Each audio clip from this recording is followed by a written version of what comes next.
Hello, Degens! Welcome to Degenerate Takes NFL Week 5. Overreactions and Degenerate Takes. I, of course, am the Brofect1 AJ. Joining me, as always, is the man with the numbers, the sportsbook whisperer, college basketball guru, daddy of the diamond. All hail the king of the links, Mr. Noah Engelbretson. Noah, how the hell are you doing today, Bob? Hey, great. King of the Links, continuing that. Hell yeah. I don't know if you follow me on Twitter or not. If you don't, you should. I had the Tom Kim winner for you right now. Hey, yeah, This you past should. weekend, but Dude, that was such a good hit. I hit pretty good on Live in the top 10s and the top 5s. I'm coming out with another Live video this week, for Live Jetta. So go ahead, make sure you like, share, and subscribe to the channel so we can quit our day jobs. But Noah, enough about the golf. It was a weekend of football and an epic one at that in the NFL. Lots of upsets. I think we really found out who the teams are this week. But before we even get into that, Noah, let's talk about the fact that the NFL somehow turned into a bigger pussy league than the NBA. Okay, the NBA doesn't let anything slide. The NBA calls a foul on everything unless you kick a leg out now. They don't let anything fly. It's god-awful. It seems the only manned sport in America is the NHL because they let the boys fight, they let the boys hit each other, and they let them police themselves. But now here we are.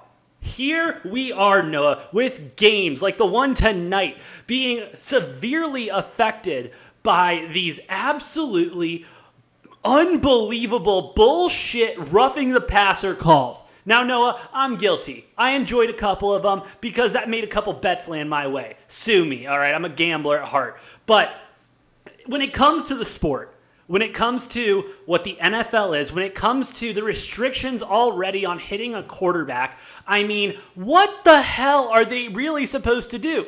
It feels like we're getting to the point where they legitimately need to get some warm milk and cookies, read them a goddamn story, and make sure they're tucked in before they even get to the fucking ground, bro. It is getting ridiculous. It's a point of emphasis, and I get it. People are going to come out and say, it's the Tua. But, and yes, that was awful what happened, but that was a doctor thing.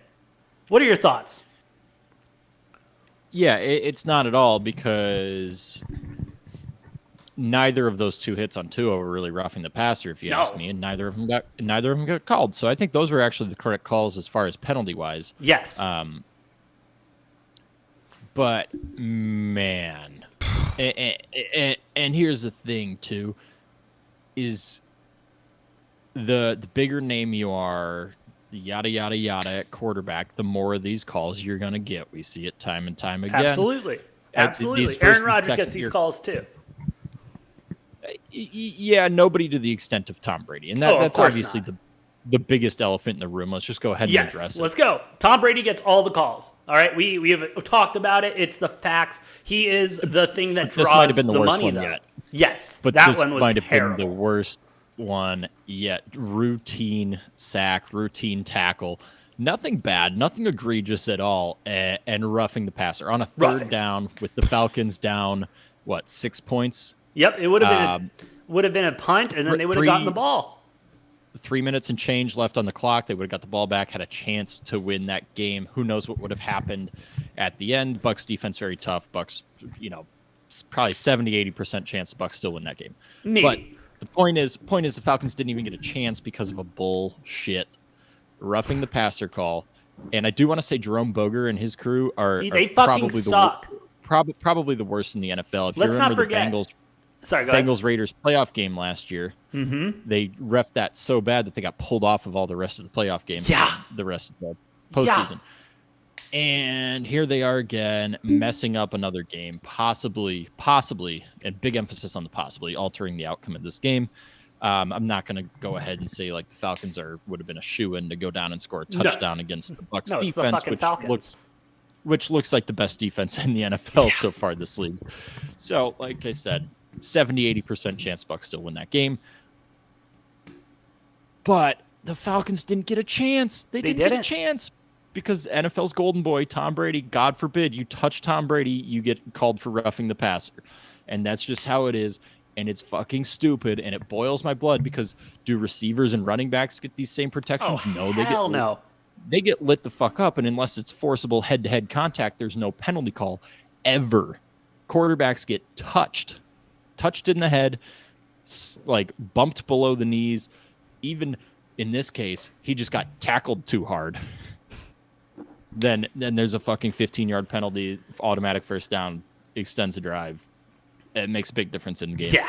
It's so fucking stupid. I get it. The quarterbacks drive your revenue, but come on, NFL, like figure it out. Either give every position these same, like let's either go full pussy and give every position these same, like you can't hit anybody, or stop treating the quarterbacks like they're something special compared to the rest of the players. Like they're still players. They assume the same risk in playing this game. They're gonna get hit, and yeah, if it's head to head. I even agree with the like hitting the quarterback's low beneath the knees. I mean, I get that's a Tom Brady rule because that happened to him. Yeah. But like, yeah, don't if it's an intentional below the knee shot, or if it's like head to head, shoulder to head, elbow to head, forearm to head, something like that, then yeah, throw the roughing the passer. But the amount of times that we've seen quarterbacks get hit and they don't even fall to the ground, and a roughing the passer is called. If they're not even on the ground, how is that roughing the passer? Oh, bro, I couldn't tell you. And we've seen that so many times. And then this one, it's just a routine tackle. We had another very questionable one in this Chiefs-Raiders game earlier. Pretty normal tackle by Chris Jones on Derek Carr. Gets called for a roughing the passer, extends the drive. Chiefs fans rightfully upset about that. Yeah. So, I do want to make one point about that. Hold on, I do want to make one point about that, because for as many of those as we saw those tackles also not get called for that in other games and everything like that. It's really, in my opinion, and this is me getting a little conspiracy theory here, all right, but it seems like those calls are going to be called on the teams that can't risk losing their quarterback. Like, Tom Brady goes down for the Bucs. They don't stand half a chance on offense. They're going to throw Kyle Trask in there and fucking pray. Or, no, I thought, no, what's his name's there? Yeah, Trask. Yeah, Trask, and then, no, the backup's fucking, the guy with the good mustache and beard. Like Blaine Gabbert, maybe? I think so. I don't know. Anyway, but, regardless, the talent really drops off from there. This happens in a Panthers game. When Baker gets tackled like that, they're not going to really care. And I know Baker's out this week, but... happened on the other end in the same game. Did you see that one play where Mariota got absolutely lit up? Yeah. And then there was no flag on that, and Mariota got fucking got killed. pissed. Yeah, he got murdered. And, the Falcons are the Falcons, and we know kind of where they are in the pecking order.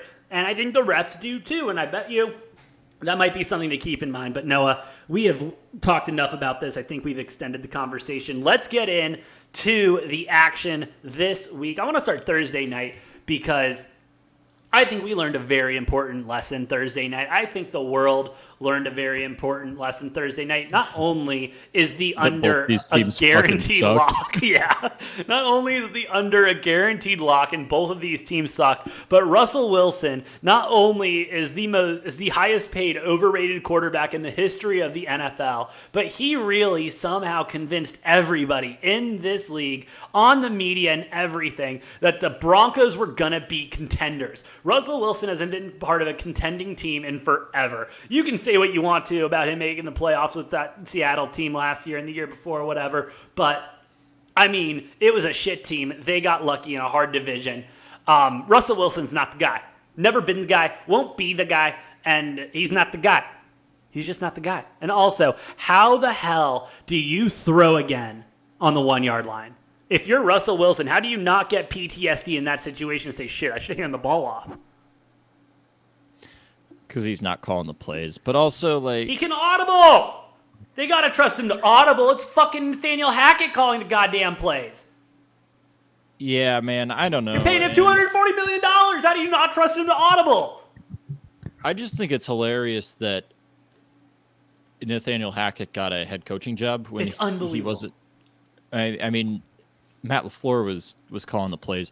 Well, and then you got the Bears hiring the Packers quarterback coach. So Matt LaFleur was the one calling all plays on offense, the previous years. And then Hackett gets an OC job or a head coaching job, and the quarterback coach, like, what the fuck do they think the quarterback coach was doing? Aaron Rodgers was obviously like doing his own shit. Seriously. Man. That'd be like me being a lifeguard for fucking like not Phil Mickelson. Michael Phelps, my bad. I the M and the P's, just, anyway. But yeah, I think it's funny. I think this game proved that both teams suck, and I think Denver Broncos are like the Iowa of the NFL. Yeah. Like, their defense looks pretty rock solid, but God, their offense sucks. These are going to be a lot of low-scoring games. Yeah. Can we stop putting them on primetime? They've been on primetime twice now in 5 weeks, and can we just stop that? Because nobody wants this. We had the Broncos and the Niners, which was, what was that game, 11-12, 11-10 maybe? And then now this one, 12-9, 0 touchdowns scored. This is not fun football to watch. The two worst primetime games we've seen this season have both involved the Denver Broncos. Now, they might get out of those top two spots with the Commanders and the Bears coming up on Thursday night. Jesus Christ, that's going to be a shit show. But the weird thing is that game might be more entertaining than these two Broncos games we've had on primetime. So NFL, please just flex the Broncos out of the rest of their primetime spots, because I know you gave them 5 or 6 this year, and we do not want to see the other 3 or 4. All I know is the NFL is feeling dangerous about putting them in primetime. And I mean, Russell's in so many commercials, you almost have to put him in primetime now. But anyway. God, they're so boring. They're boring. They're awful. Let's move on to a game I definitely didn't wake up to because I was hungover and just caught the fourth quarter and saw the heartbreak. The Giants and the Packers. I mean, just an absolute melt from the Packers. What do we say, though? Weird shit always happens in London. And so, Giants beat the Packers 27-22. I'm not ripping the cord yet. I know a lot of people are going to start questioning the Packers, questioning what's going on in the building and everything. I'm not ripping the cord yet. It's Aaron freaking Rodgers. They will figure it out. We're early in the season. They're 3-2. Nothing to worry about. Let's just keep it moving on to next week. Yeah, I'm not worried. Now, it annoys me as a Packers fan how the Packers fan base does the same fucking shit every year. Lose one or two games and the sky's fucking falling, and that's the reaction for the majority of the Packers fan base. And it just pisses me off. It's like, calm the fuck down. We're 3-2. This team has very little experience playing with each other. They're going to figure it out by week 8, 9, or 10 or something like that. And I think they're going to be dangerous come the second half of the season and the playoffs. But yeah, there's growing pains. There's obvious growing pains. We're seeing that. Like, the offense has to figure it out. They look really good at certain times, and they look really bad in other times. So, people are gunning for Joe Barry, our defensive coordinator's head. Because, we gave up 2 long touchdown drives in the second half. Okay. Who didn't, though? Our offense put up 0 fucking points in the second half. So, like, let's not try to put this all on the defense here, Yeah, I mean, the Packers, it's not been super pretty so far this season. They're not a perfect team right now, obviously, but I think they're going to continue to improve week in and week out as the season progresses. So, as a fan, I'm not worried at all. I think this Giants team is I'm actually going to start to give them a little bit of credit. I think they're actually halfway decent this year. I still think they missed the playoffs despite a 4-1 start. This is the Bears of 3 or 4 years ago. Yeah, no, when they got absolutely. The Bears got off to a 5-1 start and missed the playoffs that year. Missed the playoffs because they're the fucking Bears. They're the fucking Bears. What do you expect? Yeah, I expect the Giants to do the same here. They're 4-1. Yeah, I think they missed the playoffs, which is probably a nice. Speaking of, probably a nice little plus money bet if you can find that. Ooh. Giants missed the playoffs right now at 4-1. Ooh, there you go. Danny Jones, shout out him for at least keeping his job another year with a 4-1 start. Not a lot to say in this game. I think more to say about the losing team than the winning team. That being the Steelers and the Bills. Steelers just, I think Pittsburgh needs to understand, and they haven't had to do this for the last 20 seasons or however long Tomlin's been in charge. They're in a rebuilding phase. You guys put in your rookie quarterback. I don't know what the fuck you expected.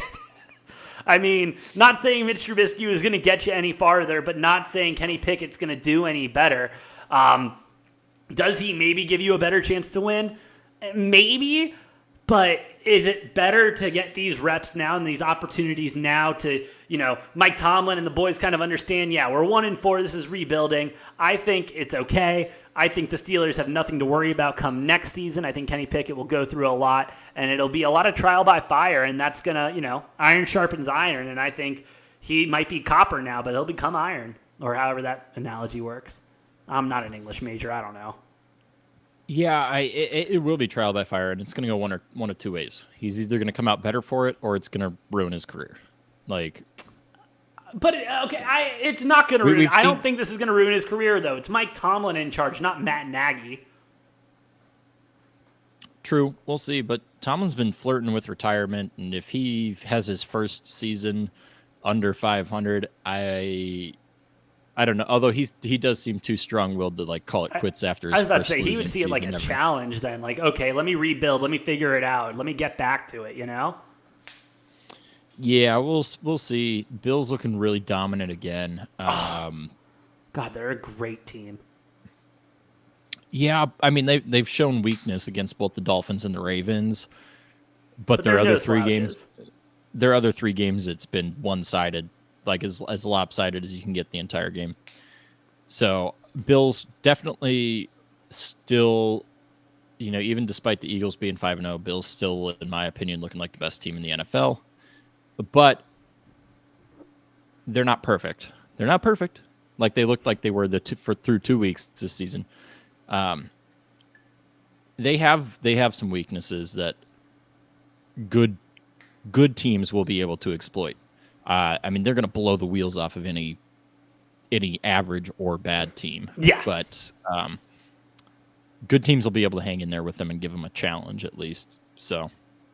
Hey, absolutely. And as long as the Bills can keep putting up more points at the end of the day, Josh Allen gets that look in his eye. He's going to he turns into Brady like we used to see in everything, where he can just turn it on and just control the game and move it downfield.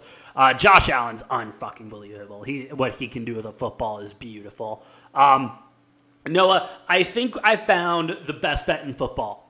I think after 5 weeks, I have found the best bet in football to date. It is almost undefeated, I believe. I haven't done all the analytics. I need to do a little bit more research.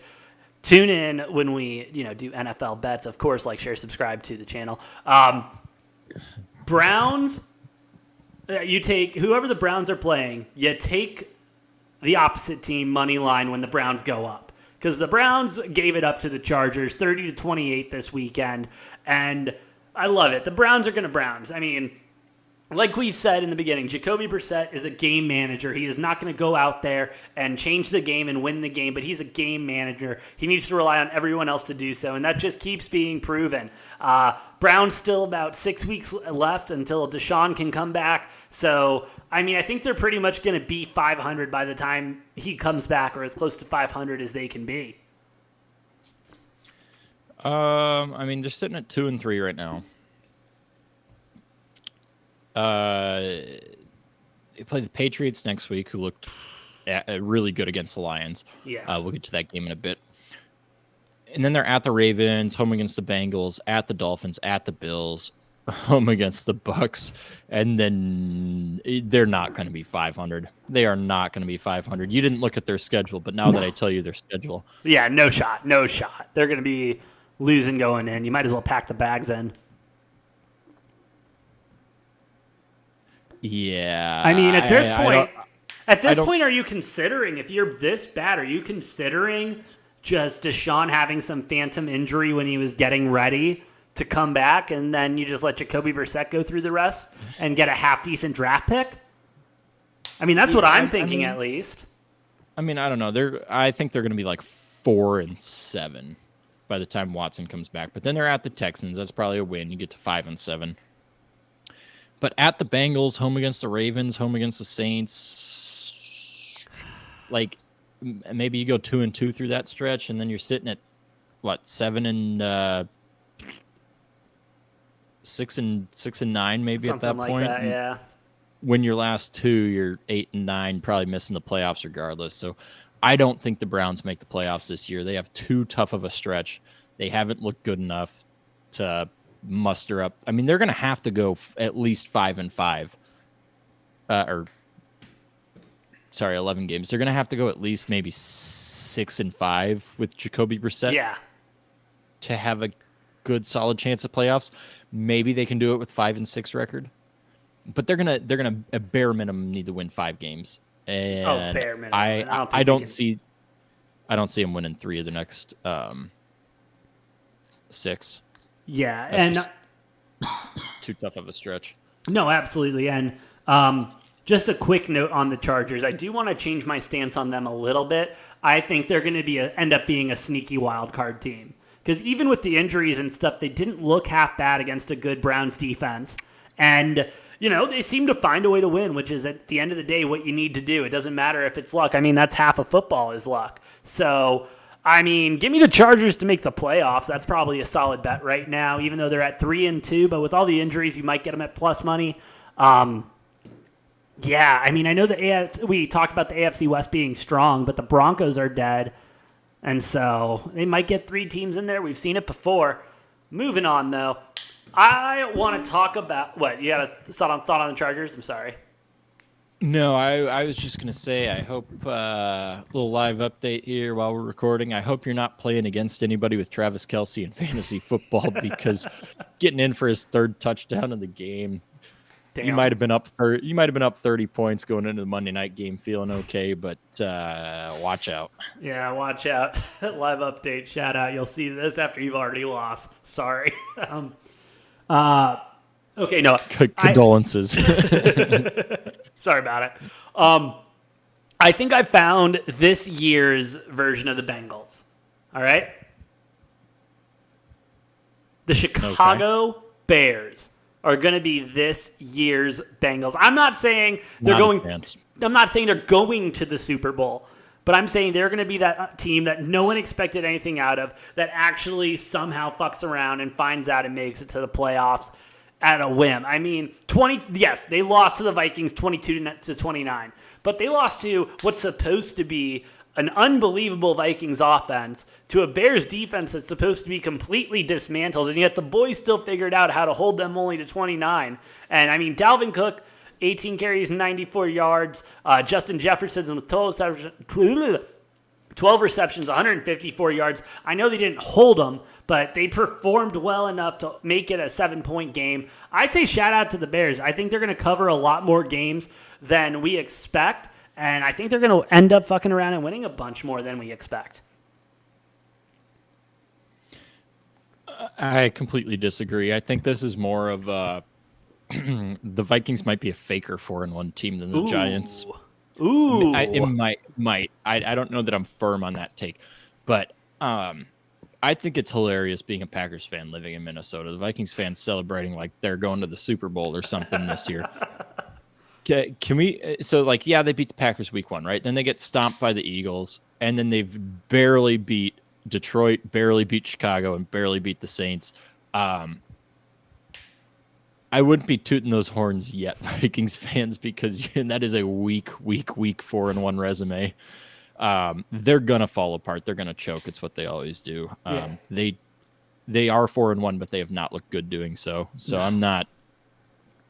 Yeah, I'm not. Yeah, the Bears look better than I expected them to this season. I think I projected them at 3 wins. I think they might get 5 or 6, but the Vikings are not good. No, Vikings are not good. Overrated as hell. And Noah, I hate to say it, I fell into another overrated trap, that being the Detroit Lions when they went to the Foxborough in New England. Got their asses whooped 29-0. I didn't see the Lions that we have seen for the last couple weeks. I don't know which Lions team showed up. I think their practice squad honestly tapped in for this game, and they just kind of wore everyone's numbers. You know what I mean? The Patriots look good, though. I don't know if I want to... yes, the Lions are the number 1 offense in the league and everything like that. At least they were until this week. They were probably not after putting up a goose egg. Yeah, seriously. But I don't want to strap my horse to the Patriots either. Yes, the Patriots won a game they probably should have won. Bill Belichick can do that. I do not want to give Bill Belichick credit for doing something that I expect him to do. I'm not saying this Patriots team is good. They're 2-3. The whole quarterback situation. I mean, they got Zappy in there right now, so I don't even know if we have a real, view on what this team is. But I don't think their quarterback matters. I think people overrated Mac Jones just because of he's in the Bill Belichick system. I think they can literally plug and play anybody who's not named Cam Newton and be all right. No one can plug and play Cam Newton. I think if they put any generic named looking white dude, well, I guess not named. Zappy's not really a normal name, but you put any generic looking white dude in there at quarterback for the Patriots, and they're going to be all right. Oh yeah. Oh, they'll be fine. Just fine. Jesus, I don't even know how to approach this game or what it was or how it ended. Seahawks Saints, Noah. What the hell?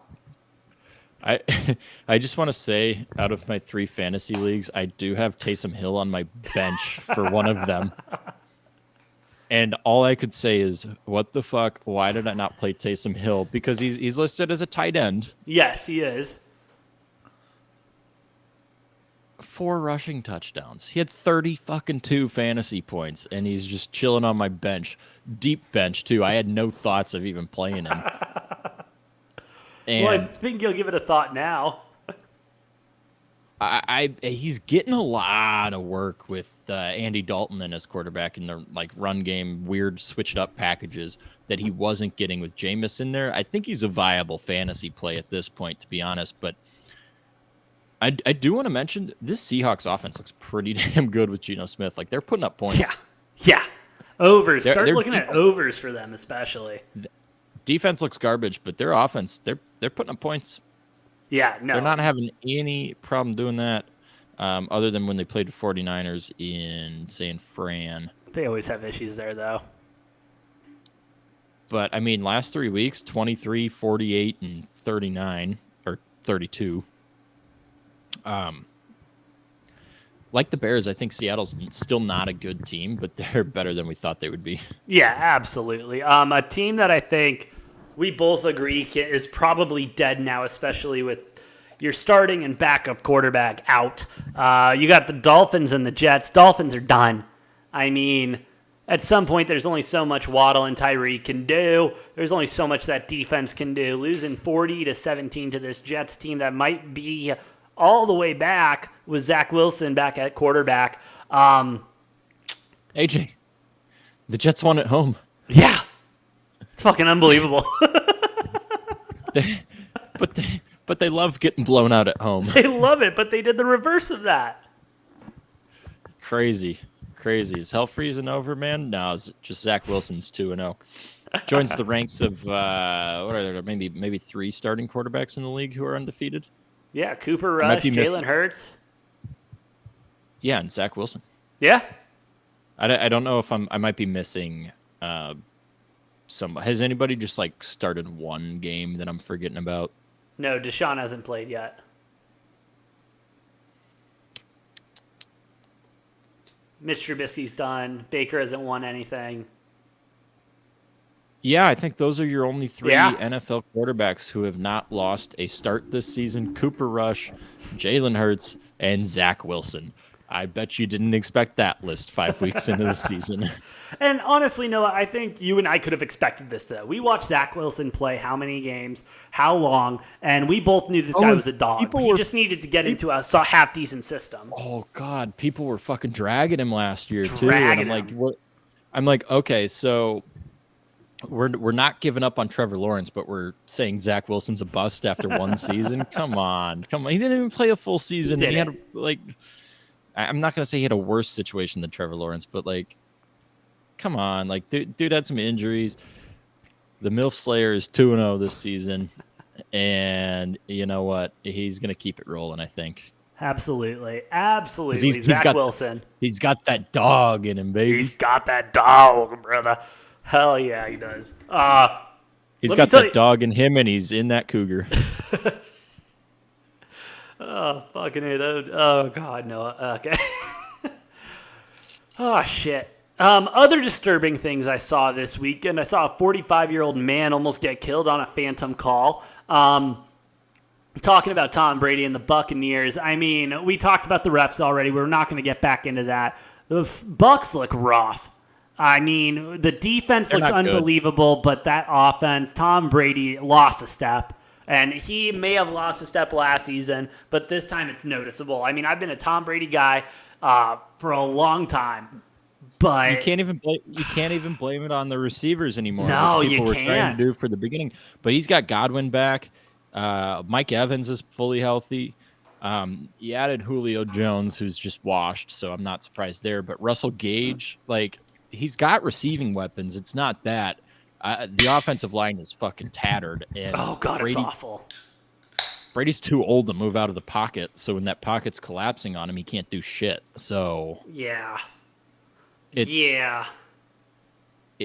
had these tremendous offensive lines for most of his career. And this might be one of the worst offensive lines he's ever had, and it's showing because he can't move. He can't make anything. Like, he can't improvise mid-play, and it's just it's resulting in just lousy offense. No, it's god-awful. But, I mean, as long as they have the number one defense in the league. Yeah, so. I was about to say, as long as the defense can keep them in games, I think they'll continue to find a way to win and sneak into the playoffs. Falcons didn't look half bad. I'm not going to lie. Like, I mean, that defense shut them down, but they didn't look half bad. 2-3, I mean, that's respectable for a Marcus Mariota-led team. I think everyone underpredicted how he was going to perform. So, I mean, if you're an Atlanta fan, I mean, yeah. I mean, put a smile on your face a little bit at least. You know what team shouldn't put a smile on their face, though? Who? Can you guess? The Panthers. Oh, shit, yeah, let's go to the Panthers. I wasn't going to say them, but fuck. Oh, the commies? Yeah, the commies. Y'all fucking suck. I'm sorry. You guys are just a bad football team to the point where Ron Rivera was asked, what's the difference between you and every other team succeeding in your division? And he said quarterback. What does that mean when your head coach says the problem is your quarterback? That means your starting quarterback is absolute dog shit. I mean, Jesus Christ. It's Carson Wentz. When he's good at football, he's good at football. When he rips it and grips it, I mean, he is unpredictable as fuck. Yeah, I mean, abandon ship, abandon all hope. You guys are at least going to get a top 5 draft pick, though. Solid quarterbacks coming out this year. I just want to say my bust radar was spot on, Carson Wentz. Yes, it was. No, I'll give you that. Way back years and years ago when he got drafted, I said, I was like, that's a terrible pick. He's going to suck.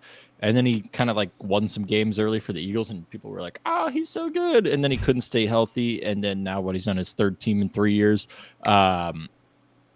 He's going to get benched. Yeah. They're going to, like, Washington's just going to revert back to Taylor Heineke at some point. If Carson Wentz's glass bones can, hold on for the rest of the season, that is, I guess, or until he gets benched. Yeah, people have been like, I think this whole Carson Wentz thing is like his career as a starter has dragged on for too long because he's been injured time and time again and missing games, and then people just blame it on that and like refuse to acknowledge the fact that he's not very good at football. No, and they blame it on injuries. And if you're going to blame it on injuries, fine. But then you need to understand, this guy's injury prone. That's not good. And so that's yet another notch against him. I do just have one quick thing about Taylor Heineke. Shame on you, Heineke. Shame on you for not getting a deal with Heineken. Okay? Because let me tell you, Heineken is mediocre beer for average people. And you are about as average as it comes. So shame on you for not getting that deal done, Heineke. Titans also are average as fuck. I mean, they look rough, bro. They look rough. Yeah, but Derrick Henry stays healthy throughout the whole season. You know he's going to become a menace because he plays his best football in the fourth quarter, the second half, especially the fourth quarter. That's when he really just starts steamrolling you. Yeah, that's why they scored 0 points in the fourth quarter against this Commanders defense. Well, and as the season goes on and people get more tired and banged up and shit like that, he's somehow aside from last year, and I'm knocking on wood here, hoping it doesn't happen again, because when that second half of the season rolls around, nobody wants to fucking tackle Derrick Henry. No. And he's just gonna keep cramming it down your throat until you're sick and tired of tackling him, and then he's busting off, big ass runs and a bunch of touchdowns. So I still think the Titans win this division. I mean, fucking Titans and Colts both picking up a win, I guess. Kind of embarrassing there. Houston picking up a win and 2, I guess. So that division sucks. Somebody's got to win it. I think it's going to be the Titans.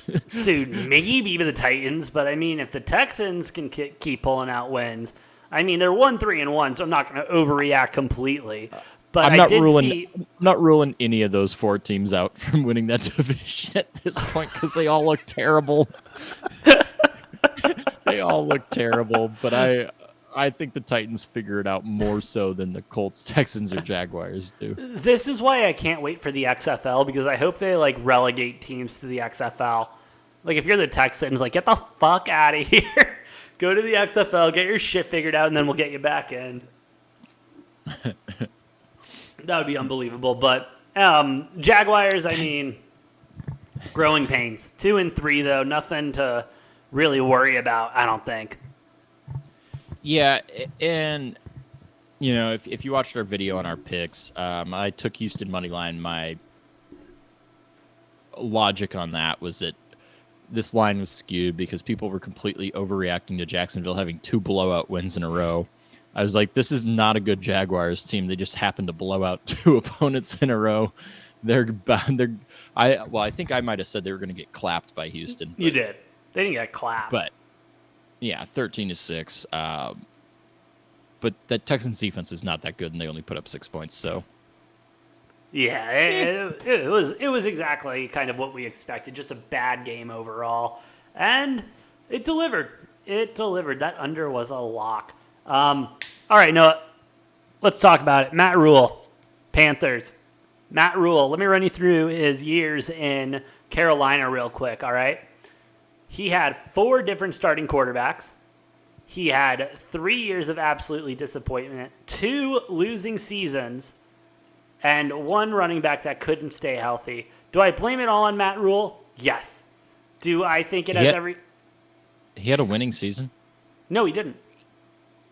2 losing seasons because he got fired, today. Was this his 4th season, though? 3rd season on a 7-year contract. Oh, this no, okay. Well, he got paid $42 million to be fired, so $42 million to $42 million to not coach the Panthers. And it's either $42 million not to coach the Panthers, or he's getting $100 million going to some college that he's going to turn around. Well, he's going to have double income here, so good on him. I mean, good on him. The Panthers, though, they're a bad franchise in a bad way. They can't find a coach. They can't find a quarterback. Baker Mayfield is on his 4th head coach, 5th head coach. I've lost track at this point. I mean, yeah, if you're a Panthers fan, you should be looking for a new team for the next couple of years because it's going to be rough. It's going to be rough. Christian McCaffrey is going to... Might be traded. He's definitely getting traded. I promise you he is getting traded for a first-round pick. What's he have left on his current contract? Let me figure that out. Christian McCaffrey contract. Because if he's only got 1 year left on his contract, I would think they trade him for sure. I mean, definitely. Even if it's 2 years, I mean, you can't blame him. 4 years. In 2020. 64 in 2020. So, I mean, he's got 2 years left on the deal. You got to trade him. You got to trade him. You have to trade him. There is no reason not to trade him. You got to trade him. I think if you're the Panthers, you take the slow boat on that, though, because you have multiple years left on McCaffrey's deal. So unless he's asking for a trade, I think you kind of aren't super public about the fact that you're shopping him off. You're not really shopping him, but you're entertaining offers, and if you get a really juicy offer, I think you take it. Otherwise, if you're the Panthers, you got time. He's under contract, so they don't have time. They but he don't might have also time. he might be a ticking time bomb because he gets another injury. Then that's my point. You got to trade him as fast as possible. If I'm the GM for the Panthers and I don't want to lose my job, this is a rebuilding year to set up for next year. Let's get rid of Christian. 2 first-round picks? No, one and a 2. A first and a third, first and a second. I'll do first and a second for Christian. I won't give you 2 first. He's so injury prone. That's why they got to get rid of him as fast as possible. He's 5 weeks in now. He got injured last year around week 7, week 6, I believe. And so you got to at least get rid of him before then. I mean, not get rid of him, but at least move him on so that he can go get injured somewhere else. I hate to say it, but that's kind of been his trend lately. He has a great first half of the season, which he hasn't this year because that O-line is completely deteriorated. And you got Baker Mayfield fucking calling plays and everything. Like, you got to get rid of him. You got to get rid of him if you want any hope for your future at this point. Because what, you're going to just sit there and pay him all this money? I saw a rumor today that the Bills were inquiring about Christian McCaffrey for a first-round pick. And it was funny because the response on that, people are like, well, that's just the number 32 overall pick. That's kind of a shitty deal. Hey, 2 first is better than one first. That's unfair. Christian McCaffrey to the Bills, that would not be cool. But also, like, the Bills don't even use their running backs, so they'd have to change up their fucking playbook with McCaffrey there. That would make them use their running back then. Or could you imagine him just getting those dump-off fucking screen passes and everything like that? He'd be unbelievable in the open field and probably wouldn't get as injured because he can just run over to the sideline. Because he's only getting 12 touches a game. So yeah, instead of the 75 he gets in fucking Carolina. I mean, Jesus, you know, you're talking about a different workload. You're talking about a different system. That would be nothing but beneficial for him in the long run. Get him to the Bills.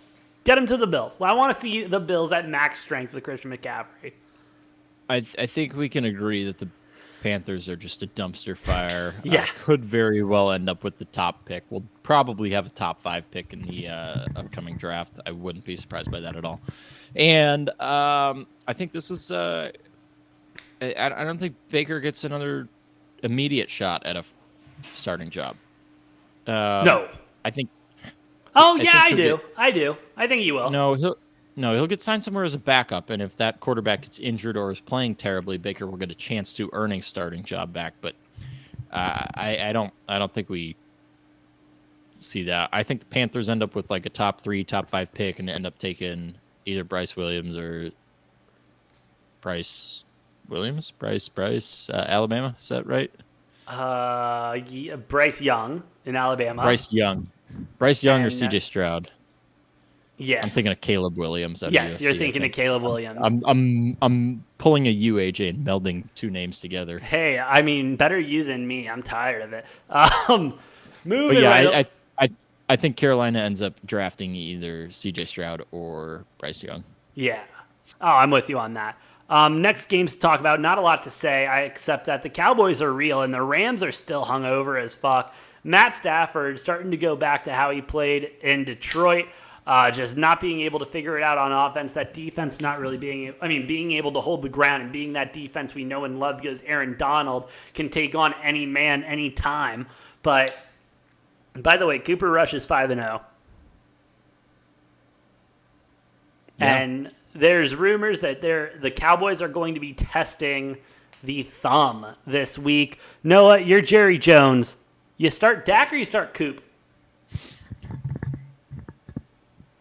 Well, here's the thing. Dak's going to get the starting job back, like, no problem. People are overreacting to this. But the Cowboys are going to, they're actually in a great position if they play their cards right. You can give Dak an extra 2-3 weeks now of rehab and recovery time. There's no way they go permanently with Cooper Rush. Unless Dak comes back in, has like 2 or 3 terrible games in a row, then maybe you think about it.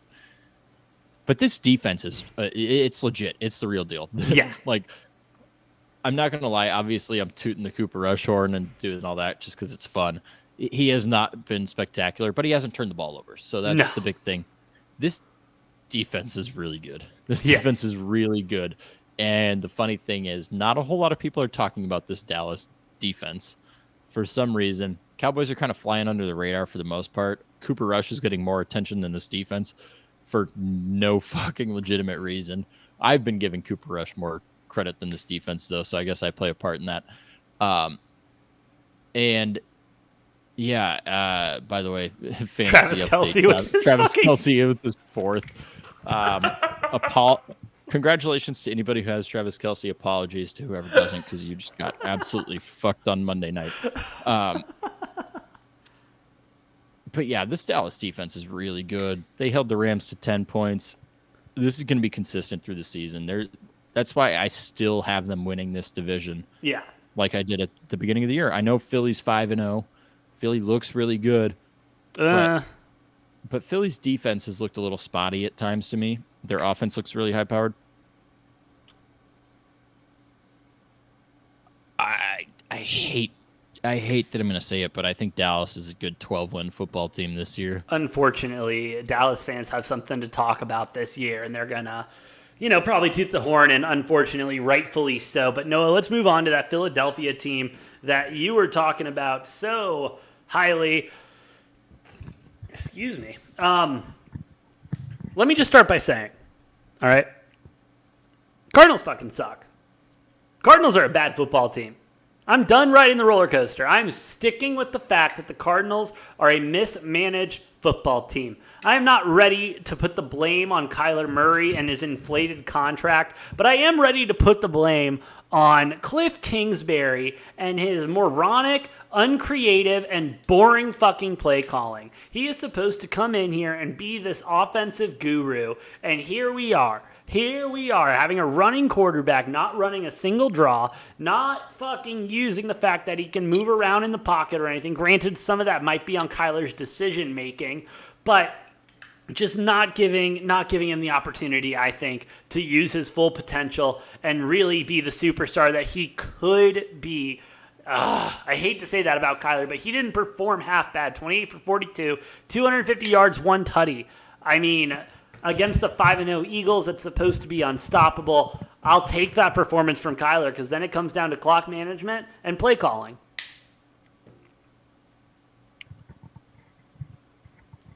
Yeah, man. I think the biggest difference maker in this game, Jalen Hurts looks to be the better quarterback than Kyler Murray. Yes, absolutely. No question about it. And coming out of college, I would have not ever expected that scenario. I thought Jalen Hurts was going to be kind of a bust, a wash. Alabama quarterback. I'll admit I was wrong on that. Jalen Hurts looks damn good. He looks better than any quarterback taken in the first round of the draft. But he's a rookie last year, correct? Yeah. No, 2 years ago? 2 years ago. 2 years ago. So in his third year, Kyler Murray in his fourth? Yes. Fourth. This was his contract year. Fourth year. Yeah, Jalen Hurts looks to be the better dual threat quarterback out of the two of them. Kyler's like quicker and faster, but he looks so much more erratic. Yeah. Kyler needs to just take his Xanax and chill the fuck out. And that's kind of his appeal, is that he's a runner. He can scramble and everything. And when it works, it works. But you look at Patrick Mahomes. You look at Jalen Hurts, like you were saying. They're much more calm and collective, and their movement has purpose. Kyler has that fight or fight mentality, and he flies all the time. He doesn't fight ever. And granted, he's 5 foot nothing, twitchy. And he can't. Yeah, he can't. Yeah, he's fucking twitchy. He is the goddamn squirrel from Ice Age. Jesus Christ. You're right, Noah. He's goddamn twitchy. Holy shit. He's like if you gave a squirrel a fucking energy drink.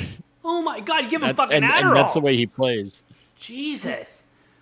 Lay off the G Fuel or whatever you guys are sponsored by at FaZe Clan. Lay off of it, bro. It's not fucking working for you. Holy shit. Fucking witchy. But no, the Eagles look good. I mean, Cardinals defense might be something. I mean, they held the Eagles to 20 points with that explosive an offense. So I might give the Cardinals that. Cliff Kingsbury's not calling the defense, so shout out Vance Joseph on that. Yeah, which, interesting. That defense, that defense, God, it's so spotty, though. Like, they look really good at times and really terrible at others, so I don't know what to make of that Cardinals defense. They're kind of... It's kind of like a drive-by-drive thing for them. I don't know. I don't think it's consistent, and they're going to get into some trouble, but they're also going to have some bright spots, I guess. So, God, I don't know, dude. The hard part is, like, D-Hop's coming back soon. Like, the Cardinals might somehow still squeak into a wild card spot. Like, I'm not going to rule that possibility out. Like, they're going to be around. They're going to be within 2 games of 500. Over or under. If they end up 2 games over 500, they're going to get a wild card spot. Let me tell you why not. They're going to miss the playoffs. But so, I just think it's like So here's my thought process. They're good, but they're not great. They're good, but they're not bad. Here's why D-Hop coming back doesn't make a difference. Okay, so D-Hop comes back. All right, sweet. He gets double covered. So what's Kyler going to do? Overthrow, underthrow Hollywood Brown for the rest of the fucking season? Because that's what he does already, and that's with the defense not focused on anyone. They go ahead and double him. Fine, they play man coverage. You still got to rely on Kyler Murray to see over the fucking offensive lineman to make the goddamn throw. He has probably more balls batted away this season than anyone. I will have that stat ready when we do our bets, because I swear to God, if that was a bet, I would take the over on balls being swatted from Kyler Murray. Anyway, moving on. Noah, I'm ready to take every fucking under in primetime games, excluding games that involve the Chiefs, because the Bengals and the Ravens, 17-19. I mean, the Bengals, they're a hard team. They have no O-line still. Joe Burrow is still running for his life. The Ravens look calm, cool, collected, but Bengals defense might be an actual threat and the only thing keeping them in games right now. Yeah, as somebody who bet against the Bengals on every single one of the games during their playoff run last year, I'm not surprised. No. Last year was a classic scenario of, like, don't get me wrong, the Bengals are a good team. They were a good team last year. They're a good team this year. They'll figure something out at some point. But it was a classic scenario of a team just getting really, really hot at the right time and catching some lucky breaks. It's not like they were like some dynasty team. It's a second-year quarterback with an absolute stud rookie, absolute stud 3 receivers actually. Big offensive line troubles and a mediocre defense. Like, that's, and they're kind of dealing with the same thing this year. Yeah, like, Burrow's not looking as good as he did in the late season and playoffs last year. Their receivers are still really good. Their offensive line was that they spent so much money and is not much better. And their defense is still kind of mediocre-ish. I think the Bengals are going to be hard pressing for a playoff spot like they were last year. They just got lucky last year that the Ravens had all those injuries. Otherwise, they would have never won the division. They might not have even made the playoffs if the Ravens weren't so damn banged up. True.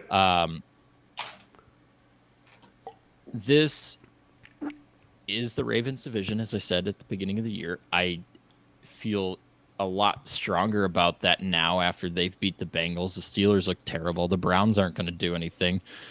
They're basically competing with the Bengals, who they now have, 1 game on record-wise, but then also with a tiebreaker that's basically a game and a half that they have on the Bengals through 5 weeks. And they have Lamar Action Jackson. So, like, Lamar stays healthy. I don't even care about the rest of the team at that point because their defenses look kind of spotty at times already early, which I don't expect to continue because they do have a really good defense. But, yeah, this is the Ravens division. The Bengals are going to be fighting for a wild card spot come the last 2-3 weeks of the season. And who knows, if they get into the playoffs, as we see in the NFL time and time again, all you have to do is make the playoffs because, like, half the time wild card teams end up going farther than the, division winners. So anything can happen if you make the playoffs, but I think the Bengals are going to be fighting for a playoff spot coming into the season. Yeah, they will be fighting late going in there. Ravens still looking damn good. Noah, we talked about everything. Do you have anything else to say about NFL Week 5 before we sign off for the night? Yeah, I just really hope nobody had a fantasy matchup where the other person had Travis Kelce, Josh Jacobs, and Devontae Adams. Jesus Christ, if that was the case, you could have been up 80 points and you're still losing. So, yeah. Whew. And there's somebody out there who had that matchup, and sorry about it. That sucks. That sucks. But hey, thanks for listening. Thanks for watching. Please like, share, subscribe to the channel. Help us quit our day jobs. It helps every single time you do that. And yeah, follow us on the Twitter. Hit the link tree in the description down below in order to, see all of our socials, see the amazing shop that we have and the dope merch. And yeah, with that being said, I've been the Brofect1 AJ. That's the Money Train Noah, and we'll see you next time on Degenerate Takes.